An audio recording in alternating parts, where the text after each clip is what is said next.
Kericuhan antar pengunjung hiburan malam terjadi di Jalan R. Sukamto, Ilir Timur 2, Palembang. Kericuhan yang terekam CCTV viral itu pun ramai di media sosial Palembang. Terlihat pria dikeroyok sejumlah orang. Kericuhan sempat dilerai pengunjung lain dan petugas keamanan. Namun kericuhan terus berlanjut hingga halaman parkir karena keduanya masih saling serang. Petugas keamanan bisa meredakan kericuhan, namun salah satu pengunjung yang terlibat kericuhan kemudian melaporkan kejadian tersebut ke Polrestabes Palembang.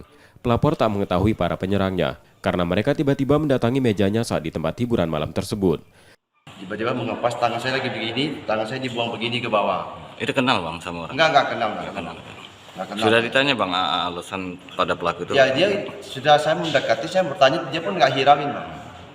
Pelaku saat itu keadaannya mabuk atau gimana bang? Nah itu saya kurang tahu ya bang, ya, mabuk atau enggak ya.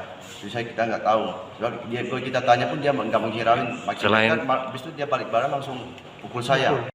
Peristiwa terjadi 15 Februari 2023 lalu, namun baru dilaporkan karena baru pulang dari luar kota.